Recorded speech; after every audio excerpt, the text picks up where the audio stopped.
Ladies and gentlemen, it gives me an overwhelming pleasure to welcome you to the second Foundation Day of the Institute of Liver and Biliary Sciences, popularly known as the ILBS. It is an autonomous super specialty medical cum research institute under the Delhi government. I have seen the development of the institute from its inception to the present state of achievements. Conceptually, ILBS was planned and executed as an innovative medical institution for the care of liver disease patients. There is no such dedicated exclusive institute of this kind anywhere. The institute has a mandate to provide high-end first-rate patient care.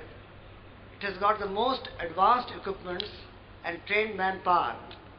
Every single patient wants to get an appointment here for liver checkup. The staff here works 6 days a week and, like corporate sector, has only 8 holidays in a year. A total of 37 days of full working days than any government institution or hospital in the country.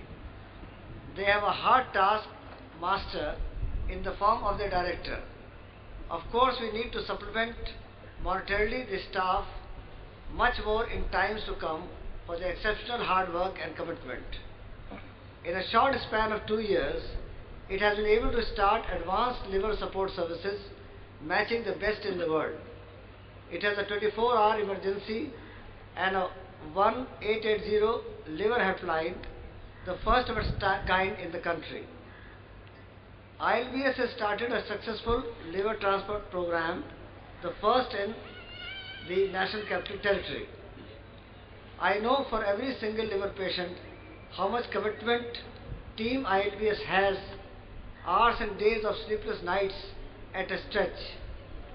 They have already done 36 transplants in 21 months period. I wish them much more success and support. ILBS provides all these specialized services to the rich and poor alike, to people of Delhi and the nation alike. In fact, it is a true reflection of the earnest endeavour of our Chief Minister and the Government of NCT of Delhi to bridge the gap between the high-end private health setups and the existing government hospitals. The demand of beds of ILBS has been unprecedented. While the institute was to open only 50% of its beds in the second year, it has been able to open nearly 80% of its beds last year and expects to achieve 100% capacity utilization of 155 beds this month itself. Nearly 40% of them being ICU beds. Anticipating a rapid growth in phase 2, we would be adding another nearly 200 beds to ILBS. These is the super specialty beds. In phase 2 being developed by the DMRC, which has made a rare commitment outside their railway related work, additional facilities will be added to ILBS, including a new state-of-the-art ICU, renal unit including renal transplant, advanced cancer unit, a large independent research wing, auditorium, skill labs, residential quarters for the staff, which would help in making ILBS a full-fledged medical university, hospital and institute. I am happy that in order to ensure global exchange of medical expertise and ideas, the institute has been connected to the National Knowledge Network. Through the sustained efforts of Team ILBS, the institute got the recognition from the UGC and has conferred the status of a deemed to be university, a feather in our cap. Today it is the only liver university in the world.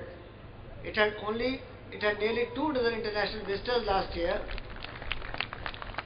and hoping to develop many international collaborations. ILBS also has the mandate to develop an academic and research environment in its specialized field, liver and biliary diseases. They have their own PhD program, have developed a small stem cell lab and started work on tissue regeneration. The institute has accomplished many milestones and is forging itself as a leading center of excellence in the field of livery and biliary sciences, not only in the country but also in Southeast Asia. ILBS has a unique business which, if implemented fully in times to come, would provide a self-sustenance and usher in a new era in delivery of quality, affordable public health care. However, I know that there are huge gaps in the interim period: need for better remuneration packages and perks, lack of adequate housing, and non-availability of land to develop a reasonable campus. I assure you that our Chief Minister and other dignitaries would make every effort to overcome these limitations and would help ILBS achieve the status of a golden eagle. I want to congratulate ILBS team for their relentless efforts to make a truly world-class and patient-oriented institute, and I wish the institute every success in the coming years. On this occasion, I feel privileged to be a member of the team ILBS and would like to welcome all the dignitaries for this second